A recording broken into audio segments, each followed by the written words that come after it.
Reagan knew the details. The president is absolutely convinced that he did not swap arms for hostages. President Bush has changed his story several times, and in fact, earlier this month, appeared to admit he knew something about the deal. But you knew about the arms for hostages? Yes, and I've said so all along. But in that same interview, the president also denied being at key meetings, including the one in the note released today, where Weinberger opposed the trade. New York Times columnist Anthony Lewis, who's been tracking the president's Iran-Contra connection, says it's ironic George Bush is trying to make Bill Clinton's truthfulness an issue. It's the President of the United States deliberately, knowingly, forcefully telling you an untruth year after year, month after month. That's going to destroy our faith in our political system. The independent counsel insists the release of the note was timed to meet the schedule for Caspar Weinberger's trial, not to embarrass the president in the final days of the campaign. Rita Braver, CBS News, Washington.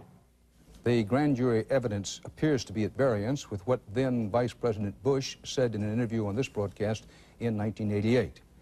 The president sent one of his spokesmen out today to say there is nothing new in the Weinberger note.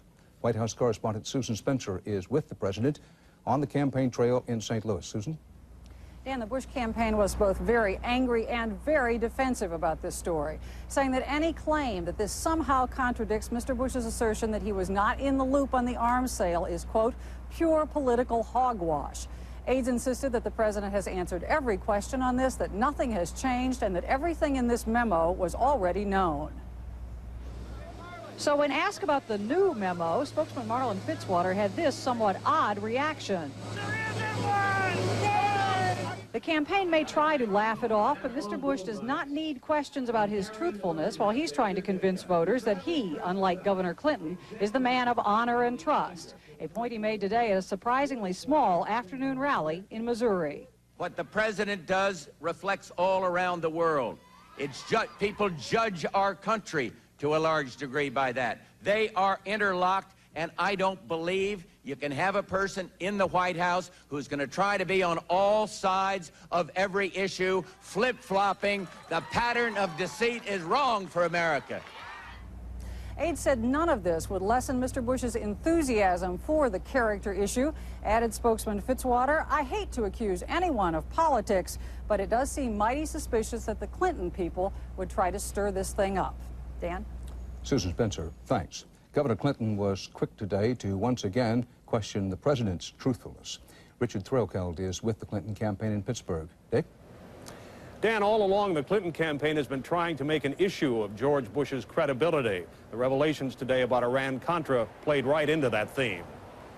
Today's disclosure that President Bush knew and approved of the arms for hostages deal with Iran not only directly contradicts the president's claims, it diminishes the credibility of the presidency. It raises the question, first and most importantly, about whether he's told the truth in this campaign and for the last 5 years. And secondly, it raises the whole question of his support for the policy.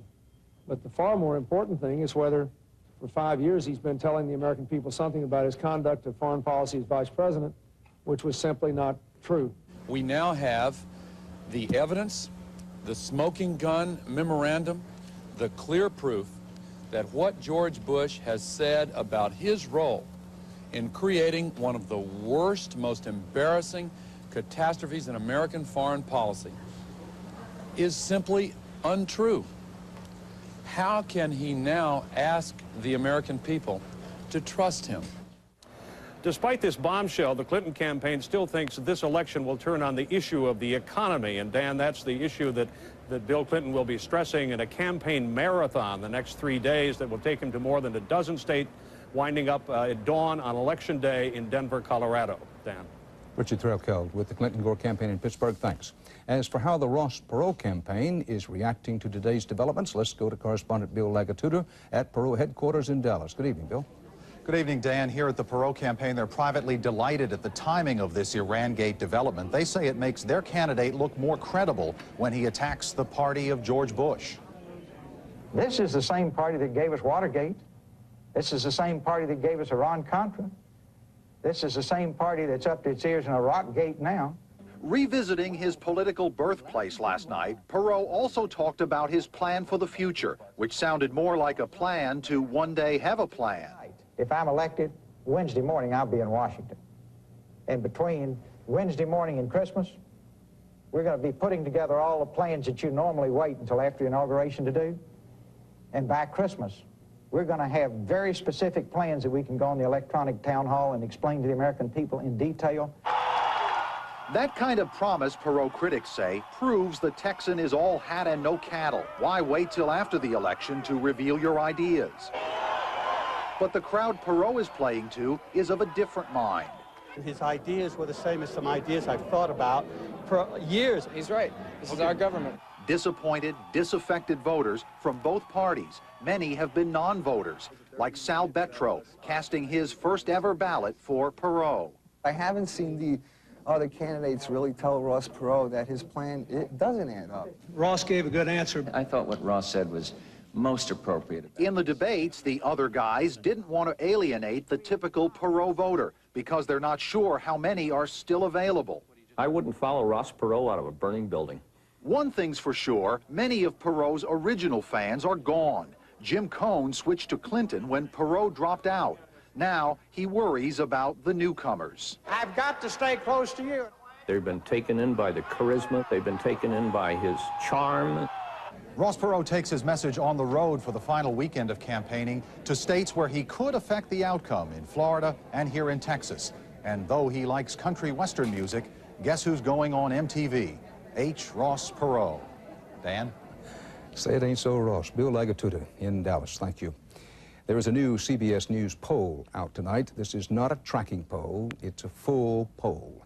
It indicates that Governor Clinton may be hanging on to his lead over President Bush. The survey was completed before today's Weapons for Iran new evidence.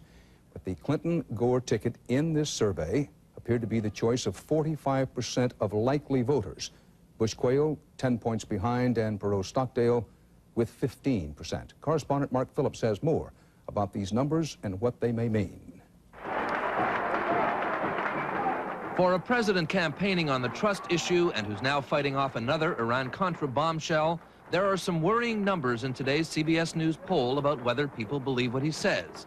The issue here is Iraqgate. Mr. Bush has said he didn't know Saddam Hussein was using U.S. aid to build up his military before the Gulf War. But the poll showed twice as many people don't believe him as do. That's fewer people than believe Bill Clinton's version of his Vietnam War draft history. Here, the public is split between belief and disbelief. But the most dramatic change in voter perception involves Ross Perot. After a rough week, twice as many people now view him unfavorably as favorably. Today's CBS poll is one of a slew of recent surveys in a campaign known for polling mania. And there are some significant differences in the results. The CBS spread is 10 points. ABC's poll today shows just a 4-point difference. The CNN poll shows just 1 point, which is to say a dead heat. It all poses the obvious question, what's going on here? One of the biggest problems in polling, especially late in the campaign, is to properly identify who is a likely voter, who will actually show up at the polls on voting day. The problem is that with greater than normal voter interest in this campaign, trying to predict exactly who will vote are significantly better this week than they were last week. Doesn't mean that Clinton doesn't still have a significant lead in my judgment, but again, turnout matters a lot. It's one of the cliches of politics that the only poll that counts is the official one on November 3rd, and like most cliches, this one's true. But as today's Iran-Contra revelation once again proves, a lot can happen between now and next Tuesday that will determine who votes and for whom. Mark Phillips, CBS News, Washington. Could you afford to run for office? Our Campaign 92 coverage continues in a moment with the high costs of politics.